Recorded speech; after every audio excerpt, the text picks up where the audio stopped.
कि हमारे बीच में आवे लायक हैं रौर बनकर भले रहे ना कहीं, लेकिन वो रौर बनकर दिल में घर बनाए चुके हैं।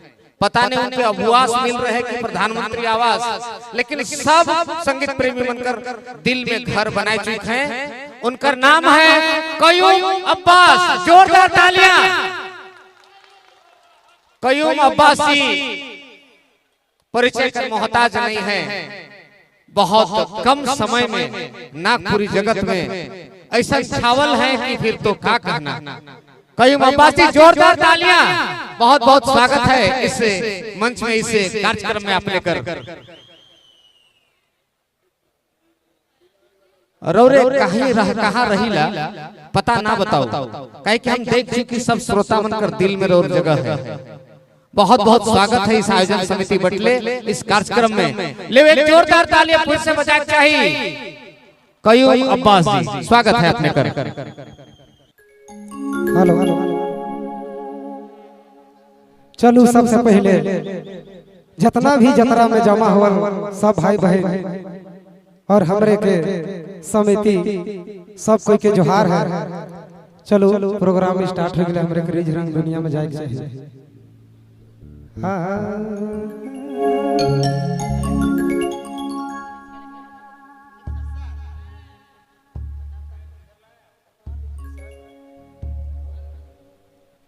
देखो एगो प्रेमी और प्रेमिका का कहानी है। प्रेमिका डरत है, कहे कि एक दूसरे से सच्चा प्रेम करे ना, और घर परिवार के भी डर है। लेकिन का कहत मरद तो मरद होएला नहीं, वो तो नहीं डरी। कहते का रे रमे हाय दया हाय रे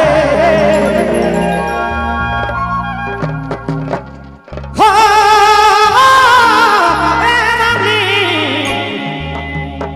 दुनिया को गोली मारो।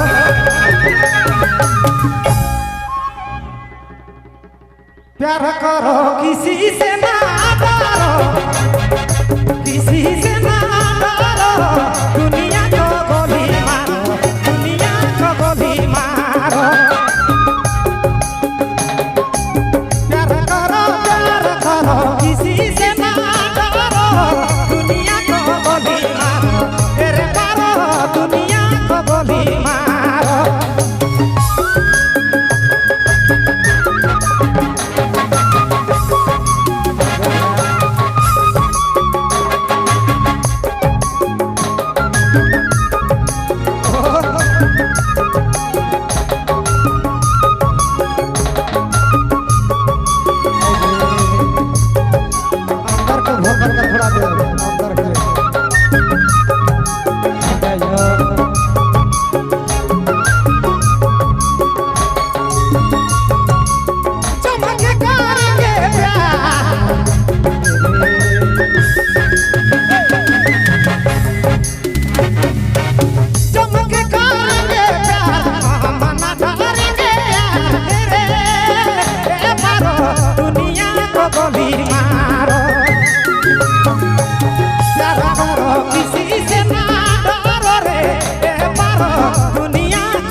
मारो दुनिया को गोली मारो दुनिया को गोली तो मारो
दुनिया को गोली मारो दुनिया को गोली मारो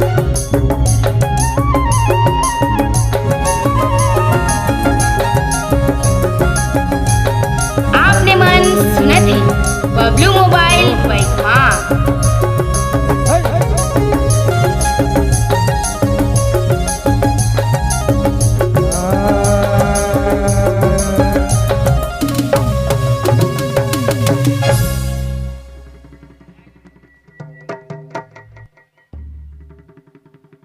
और एगो जोड़ा में